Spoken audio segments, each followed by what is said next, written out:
Hey guys, you're tuned back into Chaotic TV. We're bringing you the third game from the finals of IEM Katowice Best of 5. In the bottom left on Entomb Valley, we have the red Protoss playing for Team LGIM. He is, first. Messed up the camera. No, first try. Darn it. On the top right in the cross position, we have the blue Terran, and I'm actually going to get the camera right this time. He plays for Team MVP. He is Dream. That's a great shot of the workers in the background. Already missaturated, you can see on 3 of these. He needs to have 2 of them harvesting here for the even saturation, but that is just a very pickiness that you see out of only the most pesky of players. I love alliteration, it's a lot of fun. But this is a map that breeds for long games, especially for Protoss. They take his third base very quickly after building a couple of units to take out these rocks. Terrans just float on over a command center and wall off with barracks right here. So it's really going to be interesting if either of these players chooses to go for that quick, fast, early aggression that we haven't seen yet. We've seen a little bit of a poke, a little bit of a prod out of both of them in both games, but nothing really seriously sinister. Actually, in the last game we didn't see anything except out of Dream. He did a little bit of a poke, keeping First from taking that third base and utilizing the fact that he already had his own third base taken, which is a really big economic advantage that he had, and he continued his SCV production simply because he had the income to do so, as well as continuing his army production in that, since he's biocentric and he's marine marauder heavy, which is, you know, if you're getting one of each, that's 150 minerals and only 25 gas. So you can see the comparison between mineral and gas requirements for that type of stuff. Now, First is trying his level best to see how many gases are taken, but if Dream has done anything like he did in the last 2 games, he's just going to go directly for those that fast expansion off of 1 barracks, and he's going to go 2 barracks behind it, right into medevac production after a factory and a reactor. And First is going to be the one that takes a little bit of a difference here. He's only doing 1 gateway, not even dropping the cybernetics core before he puts down this nexus. And now he puts down the cybernetics core, which is going to give him a little bit more gas mining time. He can only put 2 miners on gas if he wants to, as he has since he went Nexus and then Cybernetics Core. If he had gone Cybernetics Core and then Nexus, he would have had to put the 3 down to continue his gas production and start really getting his units up. But it looks like we're going to have a little bit of a bunker attempt right here by Dream. He put one all the way over here so that the drones couldn't, the probes couldn't go attacking, and the miss micro of First is really going to have to really worry about this bunker that is coming in right here. The SCV is already taking a bit of damage, and if he takes a couple of shots and he gets lucky, First is going to be able to shut down this bunker production before anything even happens. He's already had to pull 8 probes, and it looks like this Marine is trying to be miss-microed, and the SCV is on a Q path, but he goes right back to that bunker, gets shot up, and another SCV is on its way. It's already taking some damage too. The lost probe by First, especially this lost mining time, is really going to be a big deal, but since he's got 2 Nexus out, he's going to be able to do, increase his probe production without really taking very much offense, and the SCV has continued to be killed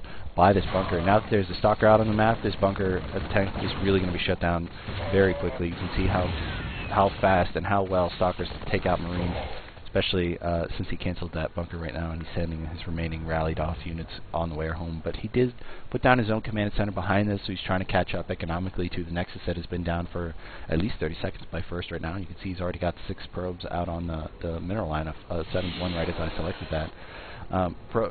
He's chrono boosting, that's the word I was looking for, both of his Nexus to continue his probe production. He's trying to go for a little bit of a, I want to say, Zerg-like economic boost. When back in a couple months ago, probably about 6 months ago, when they were all doing the let's go for 70 drones before any units type of thing, and you see things like players going for 6 roaches just to kill off the rocks that are right here and push on their opponent a little bit while they just drone up to 70, and then it's just mass roaches after that, especially against the Protoss player as a Zerg.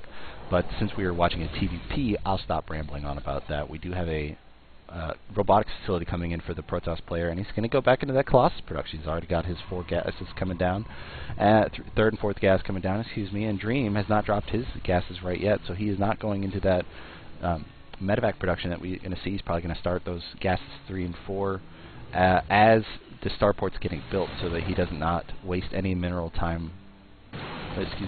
line harvesting time because his units really do need to be continued to be built at this point where he's got no medevacs. He needs a higher army count just to keep First from getting any ideas. But First is taking... Does he have the economic lead? We'll look at the harvester count, 39 to 30. He does have the economic lead, especially with those chrono boosts on the Nexus. Is he continuing to chrono boost them? We are checking the energy on both of these, and he is starting to put down some more gateways, which is going to increase his army production, especially with that really annoying warp in that Protoss have. But looks like one of these stalkers might get sniped, especially by these unstimmable Marines and Marauder, but the Marauder does not have concussive shell yet, so it's not going to be able to do anything. That's a really early upgrade for a lot of Terran against Protoss, getting that concussive shell, just because it makes their Marauder so much more effective, especially in this early game when they don't have stem and they can able to pick off a couple of units here and there by the Protoss player. And it looks like there's an observer already coming out for First. He's going to be able to see that there is a pretty decent wall in by MVP Dream here.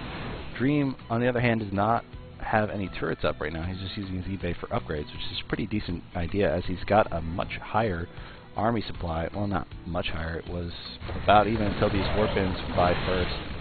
And now it looks like this observer, if Dream is able to, he's going to be able to snipe off this. Ooh, he's got stim now. And he did not use a scan on the observer. Now he's going to seriously start pushing forward, trying to pick off these two stalkers, and there's the snipe on the observer. Poor observer, but First already has another one coming out right now, and Dream has taken the Zelmaga watchtower in the center of the map, so it's really going to be up to First to push out of his base and really knock down Dream's ideas of continuing forward with this rush. But we do have two medevacs on their way out, and he's going to have to wait for them before he starts pushing in on here. First, on the other hand, has not so many units. He does have his first Colossus coming out right now. He's probably going to warp in a number of more units when those gateways finish. He does have Twilight Council, and is going for the Zealot legs, most likely before he gets that extended thermal lance, which is going to be a real big deal for his Colossi. But we do have a pretty Marine heavy, which is going to be not so great. It's going to be great against Zealots, but not so great against the Colossus, because the Colossus does splash damage, and you can see that the Marines, even with the armor, have half the life of a Marauder, and less armor to boot. 0 versus, I think it's 1. Yeah, that's already pretty decent armor for any ground unit, especially this early in the game. But we do have a drop coming in behind this, and I'm going to be watching this until I see something on the minimap that tells me that Dream is going to go for this multi-prong attack. But we can see that his factory is going to be able to give him that consistent high ground vision against the front ramp of First. First is putting all of his tech buildings right here on the edge, so he's going to be able to get those sniped if he's at all unlucky. This one Marine is going to be able to keep Dream, keep First units occupied while Dream stims in and tries to push forward, but he's not going to be able to, especially with these two Colossus right here. And we do have the drop coming in the back. The warp in of 5 Stalkers and the Zealots are being, the Colossus is going to be pulled back to try to do some damage. He did lose the, what looks like the Twilight Council, and killed that Zealot legs. Cool, the Zealot legs research, picking off the 4 pylon and killing off any scouting units that First has. The Protoss player is a little bit behind in supply right now, but he does have a little bit more splash damage, especially against these Terran units, and there are no Vikings out right now. There's a couple coming across the map, and the Ghost Academy is on its way. But if First can hold this off, he's going to be in quite a good spot, even though he's a little bit behind in techs, because he doesn't have those Zealot legs. You can see how many Zealots are here, and would really benefit from the Zealot legs charging into the Marauder medevac pack and just doing their serious damage. But he's backing it up with a couple of upgrades. He's going to have ground unit level 2 armor, which is really, really good against the high number of attacks that come from a biocentric army. When you have a meching army, it's better to go for that attack upgrade, because you need to be the one doing damage as opposed to being able to tank a lot of damage from this, well, I want to call it a bee's hive type attack of a biocentric type Terran. It's like a whole lot of bees attacking you instead of one super bee attacking you, and it looks like this drop is going to be shut down, and he's going to be able to protect his Nexus. Now he's got a couple of units in the back of his base, First does, and he's going to be able to really need those up front, especially with the Zealots that are in there. But he's trying to protect his remaining tech buildings of the... He does not have extended thermal lance yet. He's still holding off on, you know, having more than 2 upgrades at a time, as opposed to Dream, who's getting his level 2 personal cloaking for these ghosts, and he's really going to use those to start dishing out some decent EMPs, cutting down these Zealots' ability to tank damage by a third, and the Protoss and the Stalkers and Colossi are going to be able to cut down to essentially what, half of their hit points and the ability to tank that damage because of an EMP, because they have a lot higher shield ratio to armor to health as opposed to these Zealots, which are about, you know, as I said, a third to 100 to a 50. And it looks like a big Zealot run by from this forward pylon is going to be able to get in between the supply depots, and Dream's going to have to send his entire army back or lose a whole lot of workers. You can see how many are starting to get killed. The ghosts are already here doing delicious damage to these Zealots. They do have that bonus light damage, and the stim from the remaining units is going to be able to kill off the Zealot run by, and the forward pylon has been lost. But this probe is up here, and it looks like this Marine is going to be able to go and see this probe. It's going to stay just out of range. Looks like it's going to stay just out of range and not be worked by, but there's a bunch of Zealots over here that have already been spotted. They're going to be picked up by MVP Dream as he comes across the map. Infantry weapons level 3 has been started. More ghosts will be coming out on the map, and he's starting his own 4th, which will probably turn into a, I want to say a planetary fortress, but that's not extremely likely with the Colossus on the map, and he still has not researched the extended thermal lance. There's going to be a really big problem, even though he's getting ground weapons level 2. There it goes, and he's going to be able to do some serious damage against the clumped up units of the Terran player, because we see Dream having great mechanics, but he has not taken the ability to do some serious splitting, unless that you know, I've seen it on when we played on Antigua when he was running away, but we've not seen him do a whole lot of splitting pre-attack. And he sees that all of First's units are out on the map, and we are definitely going into a longer game here for this TVP in Game 3, and we're going to have to see who takes the cake for Game 3. More Zealot run-bys being shut down, and the medevac count is really starting to get up there for Dream, so this is going to be a good thing for him, a less good thing for First. First has already got those storms up, and those do hella damage against the Vikings, but this high Marauder count and the high Ghost count is going to be doing some serious damage against the Protoss player. The Protoss player is going for those splash damage units against the biocentric play. With the Colossus and the Templar, he's going to be able to do some serious group damage if there is no splitting by Dream or a lack of micro by Dream for even a split second. It only takes 4 in-game seconds for a Templar Storm to do some serious damage. It takes 2 shots, which is I think also 4 in-game seconds for a Colossus to do some serious damage. And you can see that a Ghost can just walk right onto a Templar Storm, and you can see that the photon cannons here are going to be able to help out against the close Ghosts, and the Ice Storms are doing a tremendous amount of damage to the Marines, but it's going to be the feedback that do the best damage against the medevacs and the Ghosts, and the continued Storms are going to be able to push back this Terran army. You can see how many are dying because of the indecisive micro of Dream. You can see how low his units are right now with the continued charges forward by these Zealots. They get at least 2 shots in and are doing some serious damage to the Terran forces, but there are reinforcements coming in right now. You can just see how many medevacs died on the Terran side, and that push cost him more than it did the Protoss player. But we do have a kind of a hidden 5th base over here. I want to say 5th base because it's in the 5th base position. And if he had built a 4th, it would already probably have been shut down by MVP Dream, but Dream still has control of the middle.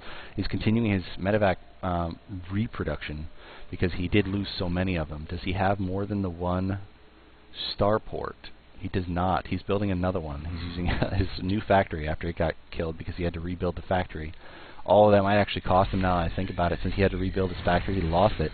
He did not get a 2nd starport out before that factory died, so it's really going to be a big problem for him to re-up on these medevacs and the Vikings, which are oh so crucial in this biocentric army. He's continuing to build a lot of Ghosts and Marauders, reinforcing with the Marines, but the splits all the splits in the world aren't going to be good against the AoE damage of these the Archons, the Colossi, and the Templar, and it looks like First taking the supply lead is just going to keep it against this low medevac count army. You can see they already have no energy, and if you feed back to them, it's not going to be a big deal. If you feed back to the Ghosts, on the other hand, he will make them completely visible, and it looks to how the splitting is doing a great job against the Colossi, not so much against the Templar. You can just see how quickly MVP Dream's team, his units, fell against the forces of LGIM's First, and First now has a 50 supply lead, continuing his warpins with just a heavy amount of tanking Zealots, taking a 5th base for realsies this time. He's doing a Zealot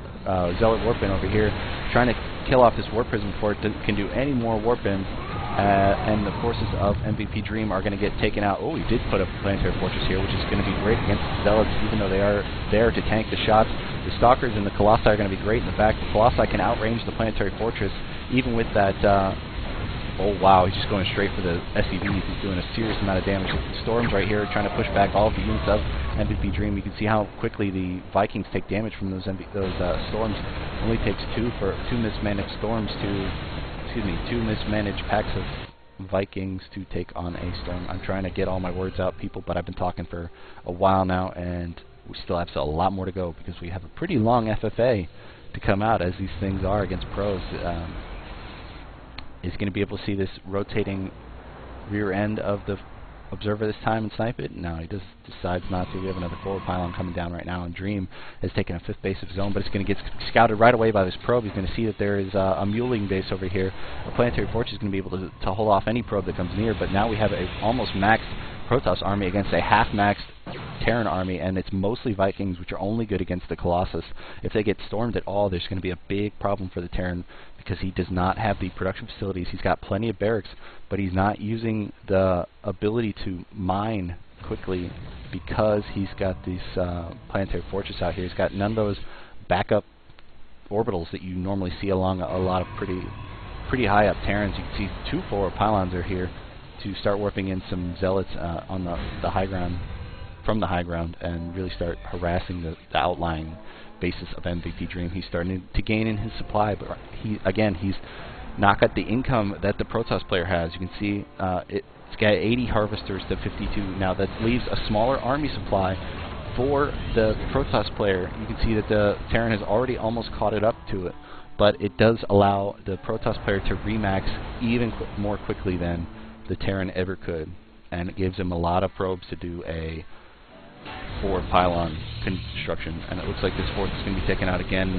He's getting it right after the cancel. The lift is not going to be able to save this thing. It's going to die right away, and having all these units on the high ground is a great deal when you have charging up Zealots, but when there are storms that keep you penned in, you really don't want to leave your home base, especially when you've got a bunch of Vikings here to take out 5 Colossi now. That's plenty of Colossi. It looks like we're going to have the Zealots spread out and microed around this Planetary Fortress, killing off all of the SCVs that it can possibly reach. 35 have died by First Zealots, and it looks like First is going to push right into the main base as MVP is completely out of position. He's going to be the one who has to be fought through to get to his own home base, and he's going to punch right in through these supply depots. If he is unlucky enough, Dream's going to be supply capped, and he's not going to allow his reinforcements. You saw how quickly those Storms are doing damage to the Marine Marauders in this pack. They're already taking damage on these Vikings too. You can see the Stalkers are just cleaning up right afterwards.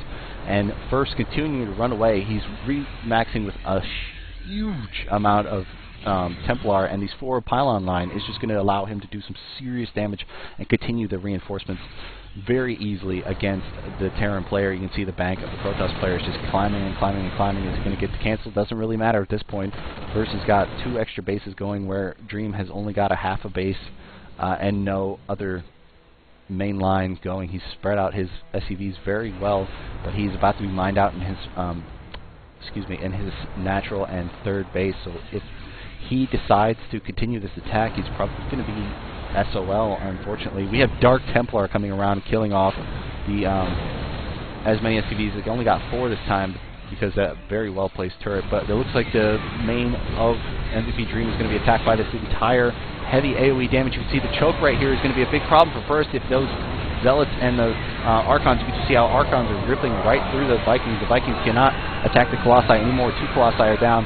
but you can see how quickly 3 of them are ripping through the remainder of the Ghosts, and there's the GG by Dream, first taking Game 3 in this best of 5, and he continues to show how great he is and why he deserves to be in the IEM Katowice finals. But we are going to jump right into Game 4 on Chaotic TV in just a second. See you soon, guys. Thanks for watching.